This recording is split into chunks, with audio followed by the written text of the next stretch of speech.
ଡାକୁ ରତ୍ନାକର ଓ ଦେବର୍ଷି ନାରଦ। ବହୁତ ଦିନ ତଳର କଥା।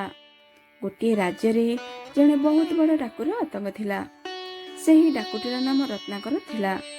ସେ ନିଜର ସାଥୀମାନଙ୍କ ସହିତ ମିଶି ଜଙ୍ଗଲ ଦେଇ ଯାଉଥିବା ରାହାଗିରିମାନଙ୍କୁ ଲୁଟୁଥିଲେ। ଆଉ ସେମାନେ ବିରୋଧ କଲେ ସେମାନଙ୍କୁ ହତ୍ୟା ମଧ୍ୟ କରିଦେଉଥିଲେ। ଗୋଟିଏ ଦିନ ଦେବର୍ଷି ନାରଦ ସେହି ଜଙ୍ଗଲ ମଧ୍ୟରେ ଭଗବାନଙ୍କର ନାମ ଜପ କରି କରି ଯାଉଥିଲେ।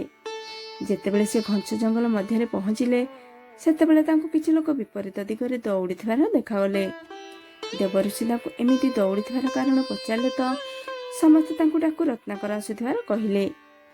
ଏହା ଜାଣି ମଧ୍ୟ ଦେବର୍ଷି ଆଗକୁ ବଢ଼ିବାକୁ ଲାଗିଲେ। କିଛି ବାଟ ଗଲା ପରେ ଡାକୁ ରତ୍ନାକର ନିଜର ସାଥୀମାନଙ୍କ ସହିତ ତାଙ୍କ ସାମ୍ନାରେ ପହଞ୍ଚିଲେ। ନାରଦଙ୍କୁ ଦେଖି ରତ୍ନାକର କହିଲେ, ଦେବର୍ଷି, ତୁମ ପାଖରେ ଯାହା କିଛି ବି ଅଛି ସେସବୁ ଆମକୁ ଦେଇଦିଅ, ନହେଲେ ମୁଁ ତୁମର ହତ୍ୟା କରିଦେବି। ଦେବର୍ଷି କହିଲେ, ମୋ ପାଖରେ ତ ଏହି ବୀଣା ଛଡ଼ା ଆଉ କିଛି ବି ନାହିଁ, ମୁଁ ତୁମକୁ କ'ଣ ଦେବି? ରତ୍ନାକର କହିଲେ, କ'ଣ ତୁମକୁ ମୋତେ ଦେଖି ଭୟ ଲାଗୁନାହିଁ? ଦେବର୍ଷି କହିଲେ, ଭୟ କାହିଁକି ଲାଗିବ? ମୁଁ ନିର୍ଭୟ ଅଟେ। କ'ଣ ତୁମେ ନିର୍ଭୟ ଅଟ? ରତ୍ନାକର କହିଲେ, ତୁମ କହିବାର ମାନେ କ'ଣ? ହଁ, ମୁଁ ନିର୍ଭୟ ଅଟେ। ନା ମୋତେ ପ୍ରାଣର ଭୟ ଅଛି ନା ଅସଫଳତାର, ନା କଳିର ନା କଳଙ୍କର। ଏହାପରେ ନାରଦ ମୁନି କହିଲେ, ତାହେଲେ ଏହି ଘଞ୍ଚ ଜଙ୍ଗଲରେ ଲୁଚି କରି ତୁମେ କ'ଣ କରୁଛ? କ'ଣ ତୁମେ ରାଜାଙ୍କୁ ଡରୁଛ? ରତ୍ନାକର କହିଲେ, ନାହିଁ। ନାରଦ କହିଲେ, ତାହେଲେ କ'ଣ ପ୍ରଜାଙ୍କୁ ଡରୁଛ? ରତ୍ନାକର କହିଲେ, ନାହିଁ। ଏହାପରେ ନାରଦ କହିଲେ, କ'ଣ ତାହେଲେ ପାପକୁ ଡରୁଛ? ରତ୍ନାକର କହିଲେ, ନାହିଁ। ନାରଦ କହିଲେ, ତାହେଲେ ଏହିଠାରେ ଲୁଚିକରି କ'ଣ କରୁଛ? ଏହା ଶୁଣି ରତ୍ନାକର ଡରିଗଲେ ଆଉ ଏକ ଲୟରେ ଦେବର୍ଷିଙ୍କୁ ଚାହିଁ ରହିଲେ। ଏହାପରେ ନାରଦ କହିଲେ, ଉତ୍ତର ମୁଁ ଦେଉଛି, ତୁମେ ପାପ କରୁଛ ଏବଂ ପାପକୁ ଡରୁଛ। ରତ୍ନାକର କହିଲେ, ନାରଦ, ତୁମେ ନିଜର ଏମିତି କଥାରେ ମୋତେ ଭ୍ରମିତ କରିପାରିବ ନାହିଁ। ଚୋରି ଡକାୟତି କରିବା ହେଉଛି ମୋର କର୍ମ। ଏହାଦ୍ୱାରା ମୁଁ ମୋର ପରିବାରର ଭରଣ ପୋଷଣ କରୁଛି। ସେଥିପାଇଁ ମୁଁ ଏହି ଜଙ୍ଗଲରେ ରହୁଛି।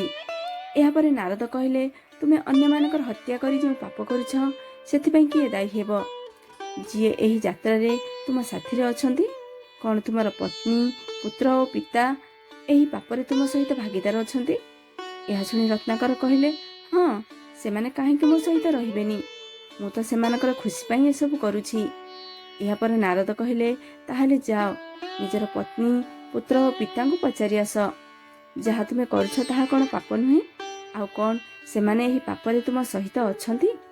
କ'ଣ ଏହି ପାପର ଭାଗିଦାର ସେମାନେ ହେବେ? ଏହାପରେ ରତ୍ନାକର କିଛି ସମୟ ଚିନ୍ତା କରିବାକୁ ଲାଗିଲେ ଏବଂ ହଠାତ୍ କହିଲେ, ଠିକ୍ ଅଛି, ମୁଁ ଏବେ ଯାଇ ସେମାନଙ୍କୁ ଏହି ବିଷୟରେ ପଚାରି ଆସୁଛି।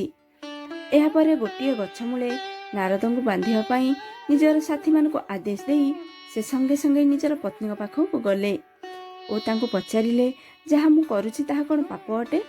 କ'ଣ ତୁମେ ମୋର ଏହି ପାପରେ ଭାଗିଦାର ହେବ? ଏହା ଶୁଣି ତାଙ୍କର ପତ୍ନୀ କହିଲେ, ନାହିଁ ସ୍ୱାମୀ, ମୁଁ ଆପଣଙ୍କର ସୁଖରେ ଦୁଃଖରେ ସାଙ୍ଗରେ ରହିବା ପାଇଁ ଶପଥ କରିଛି, କିନ୍ତୁ ଆପଣଙ୍କର ପାପରେ ନୁହେଁ। ଏହା ଶୁଣି ରତ୍ନାକର ସ୍ତବ୍ଧ ହୋଇ ରହିଗଲେ। ପୁଣି ସେ ନିଜର ପିତାଙ୍କ ସମକ୍ଷରେ ଏହି ପ୍ରଶ୍ନ ପଚାରିଲେ, ପିତା, ମୁଁ ଯାହା କରୁଛି ତାହା କ'ଣ ପାପ ଅଟେ? କ'ଣ ଆପଣ ଏହି ପାପ କର୍ମରେ ମୋ ସହିତ ଅଛନ୍ତି? ପିତା କହିଲେ, ନାହିଁ ପୁତ୍ର, ଏହା ତ ତୋର ନିଜର କର୍ମ ଅଟେ। ତୁମର ଏହି ପାପ କର୍ମରେ ମୁଁ କେମିତି ଭାଗିଦାର ହୋଇପାରିବି? ଏହା ଶୁଣି ରତ୍ନାକର ଉପରେ ଯେମିତି ଚଡ଼କ ପଡ଼ିଗଲା। ଏହାପରେ ସେ ତାଙ୍କର ପୁତ୍ରଙ୍କୁ ମଧ୍ୟ ଏହି କଥା ପଚାରିଲେ। ସେ ମଧ୍ୟ ତାଙ୍କର ପାପର ଭାଗିଦାର ହେବାକୁ ମନା କରିଦେଲେ। ଏହାପରେ ରତ୍ନାକର ବହୁତ ଦୁଃଖୀ ହୋଇଗଲେ ଏବଂ ଧୀରେ ଧୀରେ ଚାଲି ସେ ପୁଣି ଦେବର୍ଷି ନାରଦଙ୍କ ପାଖକୁ ଫେରିଲେ। ନାରଦ କହିଲେ, ତୁମେ କୁଆଡ଼େ ଚାଲି ଯାଇଥିଲ?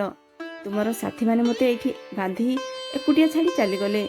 ରତ୍ନାକର ସଙ୍ଗେ ସଙ୍ଗେ ଦେବର୍ଷି ନାରଦଙ୍କର ଚରଣ ତଳେ ପଡ଼ି କହିଲେ, ମୋତେ କ୍ଷମା କରିଦିଅ, ମୁଁ ଏବେ ବହୁତ ଏକୁଟିଆ ହୋଇଯାଇଛି।